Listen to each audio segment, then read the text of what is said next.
Questo è il vetro lurido del nostro aereo Istanbul-Kuala Lumpur. Questo sono io che cerco invano di inquadrare la mappa e questi siamo noi che ci rilassiamo ancora ignari che per prendere l'ultimo scalo avremmo dovuto correre per mezzo aeroporto.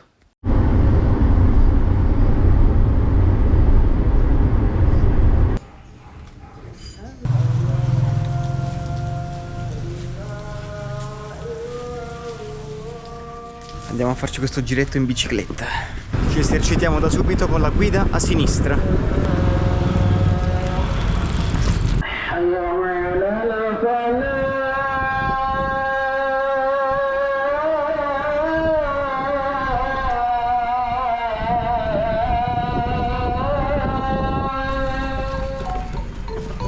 In Indonesia convivono molteplici religioni e al giorno d'oggi la principale è l'Islam. Per 5 volte al giorno gli altoparlanti delle moschee diffondono per le strade il canto del muezzin che recita l'adhan, ovvero il richiamo alla preghiera rivolto ai fedeli musulmani. Una minoranza di circa l'1% invece professa il buddismo. Ma allora cosa ci fa proprio qui il monumento buddista più grande del mondo? La ragione è storica.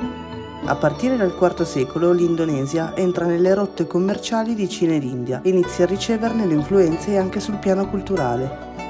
Il buddismo inizia a diffondersi sempre in mescolanza con elementi della tradizione induista e altre credenze locali. Durante il regno della dinastia Salyendra, alla fine dell'VIII secolo, viene costruito il monumento di Borobudur, che andremo poi a visitare domani.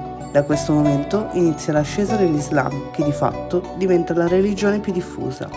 Ad oggi i buddisti sono una minoranza, ma il loro patrimonio storico rimane estremamente significativo. Croccante. Stamattina giornata templi, andiamo prima a visitare Borobudur e poi dopo andiamo al centro della città di Yogyakarta a vedere l'altro tempio Prambanan. Good morning! Qua salutano tutti. Ma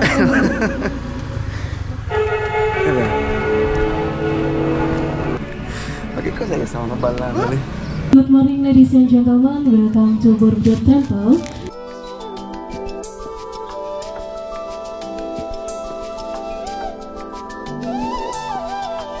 Il tempio di Borobudur è ricco di simbologie, a partire dalla sua forma di mandala, che nel buddismo rappresenta l'universo nella sua interezza. La struttura è composta da 3 sezioni associate ai 3 regni della cosmologia buddista. La base rappresenta il mondo dei desideri, i 5 piani centrali simboleggiano il mondo delle forme e i 3 piani più alti sono associati al regno senza forma. Il percorso che va dalla base alla cima rappresenta il percorso di transizione dall'essere materia all'essere coscienza pura. La guida ci ha spiegato che questo non è un tempio, perché i tempi per definizione hanno uno spazio all'interno. Questo invece è pieno, nel senso che è una collina che poi alla fine è stata ricoperta con queste decorazioni. Queste strutture a forma di campana si chiamano stupa e al loro interno c'è la statua di un Buddha raffigurata in diversi mudra, gestualità delle mani, che fanno riferimento a diversi stati di illuminazione. Borobudur è una parola che si compone di Boro e Budur. Boro vuol dire tempio, Budur sulla collina e quindi tempio sulla collina. E adesso si parte alla volta del secondo tempio, Prambanan. Il tempio che stiamo visitando è il tempio di Prambanan ed è composto da 6 monumenti principali. I 3 più grandi rappresentano la trinità della religione induista e sarebbero rispettivamente Brahma, Vishnu e Shiva. I 3 più piccoli invece raffigurano i loro 3 veicoli. Ogni divinità induista ha un proprio avatar che si trasporta nel mondo tramite un veicolo. La creazione di questi templi è associata a una leggenda. Secondo la leggenda questo guerriero sconfigge un re tiranno la cui figlia è una principessa bellissima e lui ovviamente, come in tutte le leggende, se ne innamora. Chiaramente lei non è particolarmente d'accordo perché gli ha appena fatto fuori il padre, quindi invece che dirgli di no lo mette in una situazione un po' difficile da realizzare. Lei dice: guarda, ti sposo ma mi devi costruire 1000 templi entro la mezzanotte di oggi. Lui ovviamente non ce la potrà mai fare da solo, quindi chiede aiuto a un demone che fortissimo ci riesce, però ne riesce a costruire 999, perché proprio all'ultimo secondo la principessa Scaltra simula che sia arrivato un nuovo giorno. Questo guerriero che scopre l'inganno si offende e chiede al demone di trasformare la principessa in una statua, che di fatto viene a costituire il 1000° pezzo di questo gigantesco puzzle. Più gatti. Fa caldissimo e quindi si beve un bel tè caldo, bel brodino.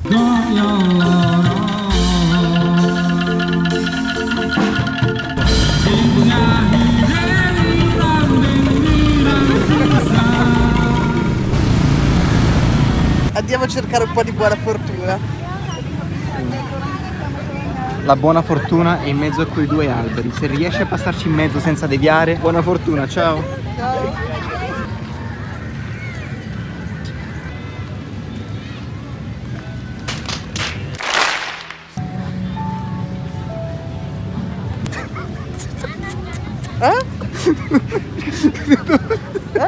Ti stai per uccidere tutti! E devono capire.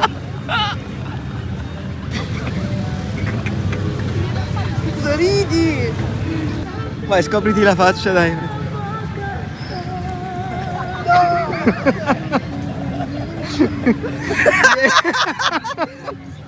Dannazione. Peccato, perché stai andando benissimo. Precisione.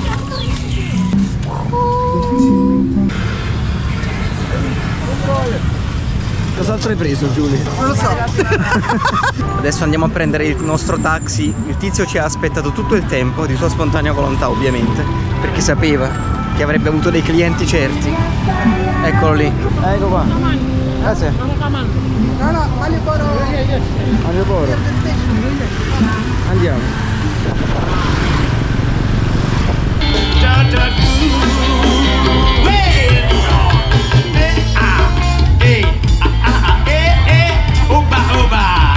Siamo alla stazione dei treni perché stanotte viaggeremo verso Malang, che sono 300 km, ci mettiamo circa 7 ore. Stanotte quindi dormiremo sul treno. Sta arrivando il nostro letto mobile. Prima di tutto le cose priorità.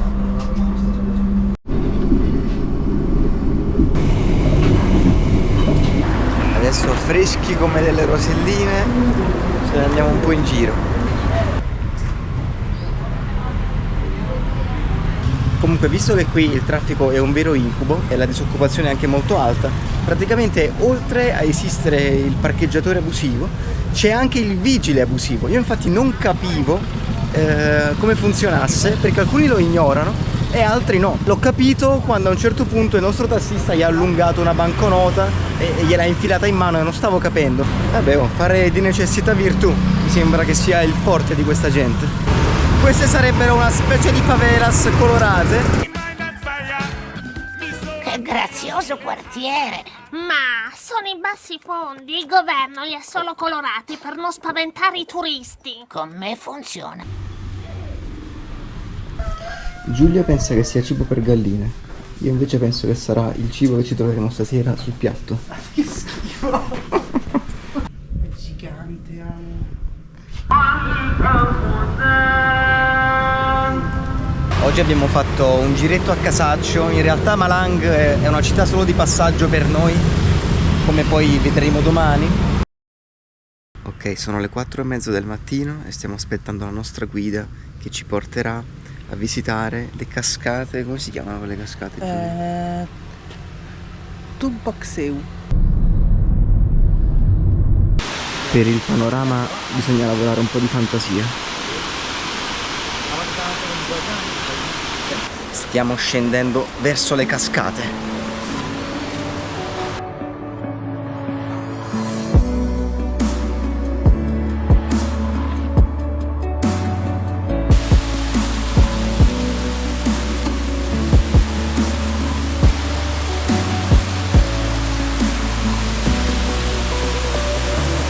Adesso non si scherza più un cazzo.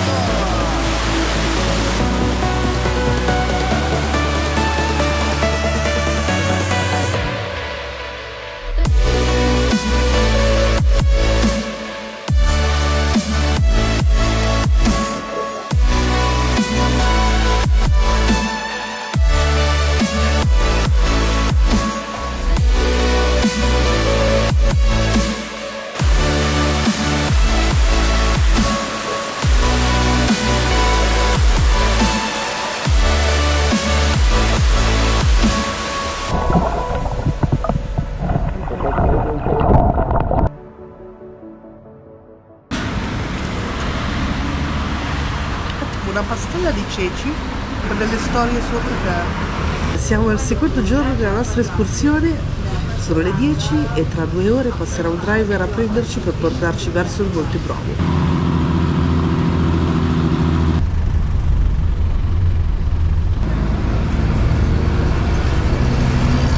Questo è il ramen delle 3 del mattino.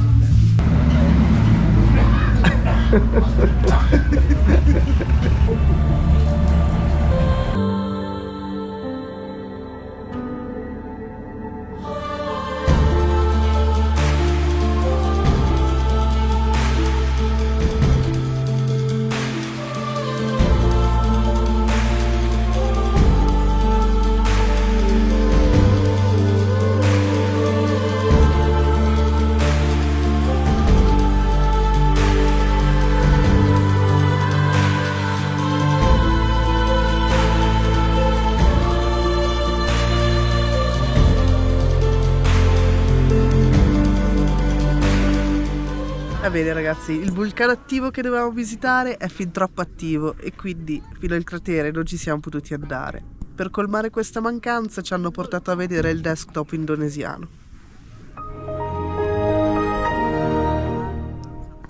Ci siamo fermati a fare un attimo di pausa, stiamo facendo un viaggio di 7 ore di macchina per arrivare sulla costa dell'isola di Giava e stasera ci sarà, diciamo, il terzo episodio di questo tour di 3 giorni che ci porterà a vedere, non faccio spoiler, però è una figata.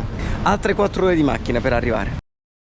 Ok, sono state 8 ore di sorpassi azzardati, siamo riusciti ad arrivare, adesso stiamo cenando molto velocemente perché sono le 9 e tra 3 ore ci suona la sveglia. A dopo. Avremo bisogno di questo. Vai Giulia.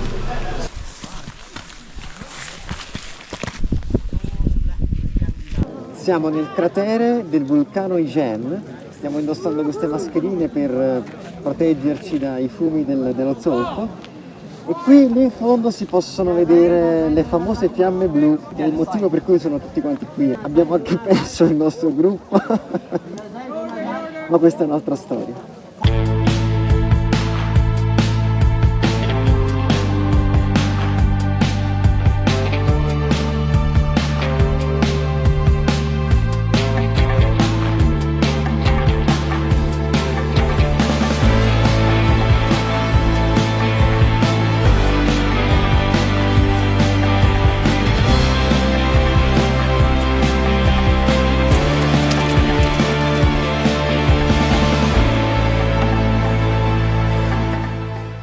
Sedie con le ruote e io invece sto qui ad usare le mie gambe come un idiota. Non è ancora finito il tour de force, adesso ci spostiamo a Bari con il traghetto. Comunque appena ci siamo messi in macchina per venire in albergo abbiamo visto una scimmia. Fa Giulia, oh scimmia, faccio io, bellissimo, anche io ne ho vista un'altra. Tipo ce n'era un'altra, dopo un altro mezzo metro, poi un'altra, poi una, dopo 30 secondi erano diventati alla stregua dei nostri piccioni.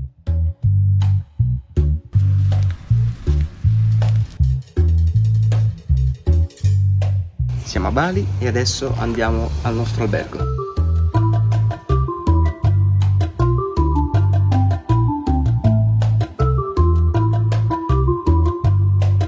Va bene, devo andarmi a lavare le mani.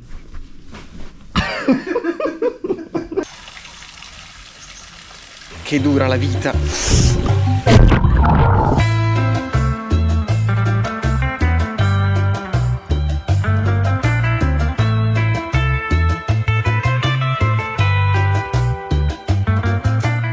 Queste che sembrano granite alla menta in realtà sono taniche di benzina, perché questo è il benzinario. Se alla fine dei giochi non ci si sposta più da qua. Ci trasferiamo a Bali.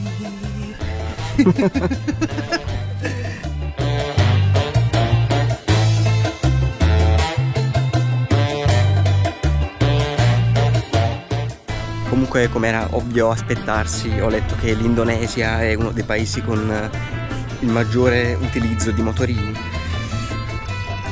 Li usano per tutto, anche per trasportare altri motorini, e questa cosa l'abbiamo vista. È giunta l'ora di mettere in pratica il brevetto di immersione che ci siamo guadagnati l'anno scorso in Calabria.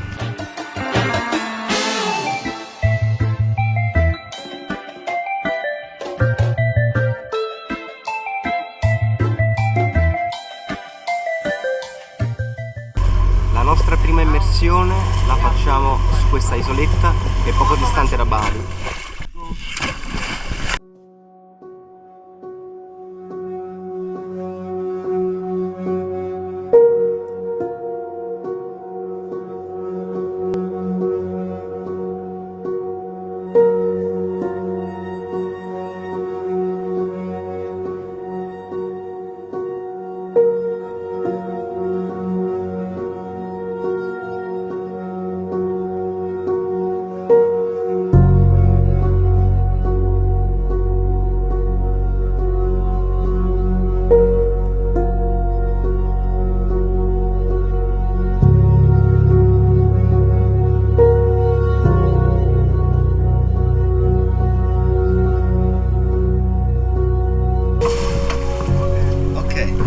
Seconda immersione.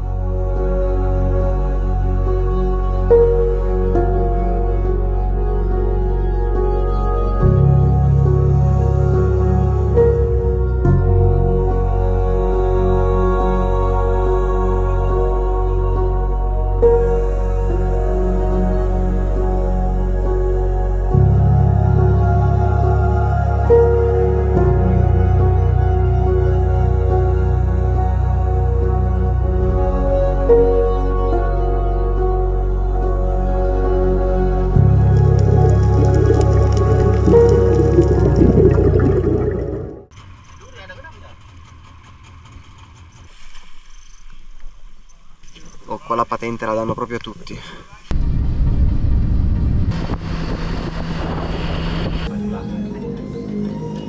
La nostra guida ci ha portato ad assaggiare il caffè di Luwak, che per chi non lo sapesse è il caffè prodotto... È creato in un modo speciale.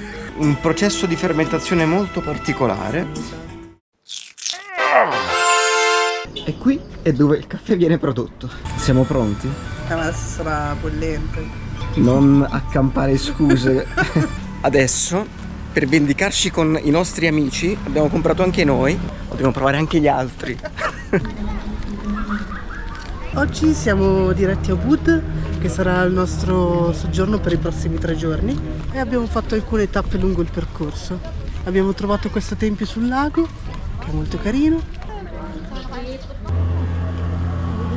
Il nostro autista ci ha portato in questo ristorante fighettino perché pensa che siamo delle persone eleganti di un certo livello. Non ha capito che abbiamo mangiato solo in posti marci finora.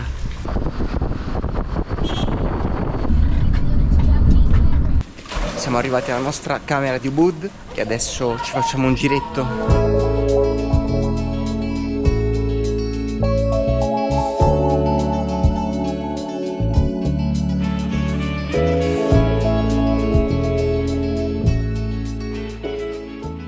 Questo è un geco. Questo è un mostro. È un vero peccato che la televisione sia rotta. Volevo guardare un documentario sulle scimmie.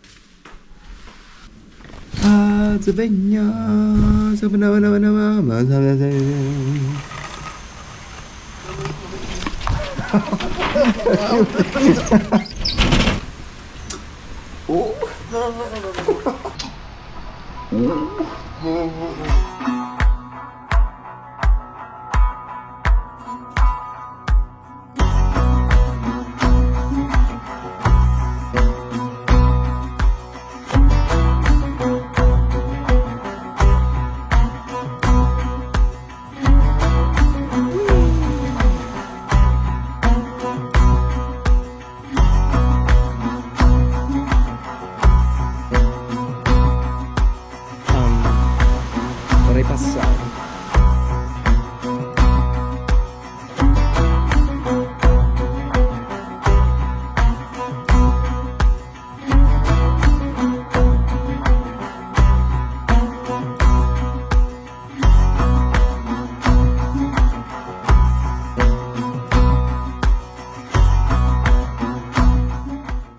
C'è una scimmietta che mi ha preso le caviglie 3 volte. Zampette di merda. No.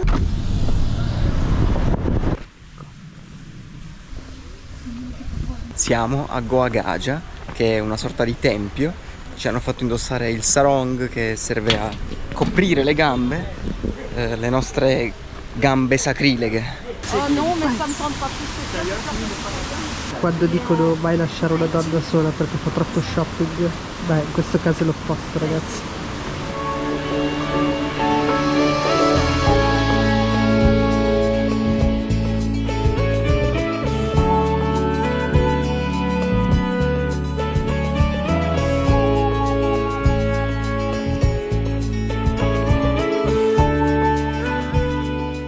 Il tempio induista che abbiamo appena visitato si chiama Goa Gaja, che tradotto significherebbe grotta dell'elefante, perché all'interno c'è una statua di Ganesh che ha una testa di elefante. La facciata principale raffigura un mostro che serve a proteggere il santuario dall'entrata dei demoni. Quella di prima era la parte interna del tempio, tanto per ricollegarci al discorso di Borobudur, che lui diceva dentro è tutto pieno, non c'è una stanza interna, quindi non è un tempio. Sì. Invece qua è un tempio perché c'è la stanza. Ma quanto sei carino! Me lo consiglierebbe un chicken sweet soia? Addirittura, siamo sul tavolo così. In questi giorni stiamo facendo base a Ubud, solo che diciamo che è anche la città più occidentalizzata di tutta l'Indonesia. L'abbiamo vista 2 giorni, penso che già è sufficiente per capirlo. Però vabbè, la stiamo usando come base per farci poi un giro intorno a tutte le zone limitrofe.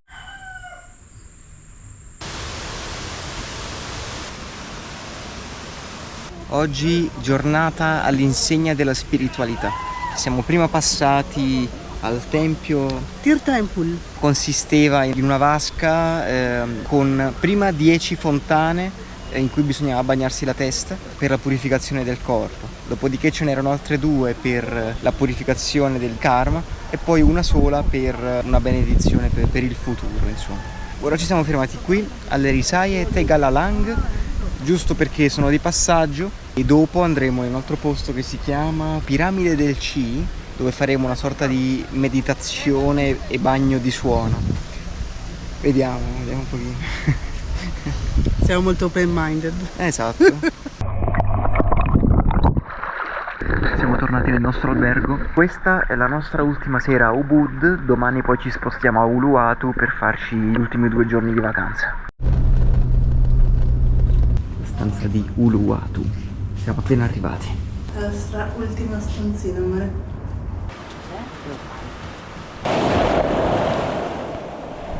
Giulia, fammi questa camminata Robocop come sai fare tu. Perché? Ma nessun altro sta camminando così. Cheers! All'ultimo giorno di una bellissima vacanza. Sì.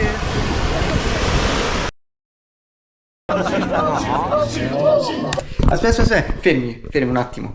Quello che stiamo per vedere è una danza balinese che si chiama Kekak. Qui fa da sottofondo al Ramayana, un poema epico indiano che tradotto significa i viaggi di Rama. Il protagonista è il principe Rama, che è considerato uno degli avatar di Vishnu. Tenetevi forte perché il risultato è qualcosa di completamente fuori di testa. Vai!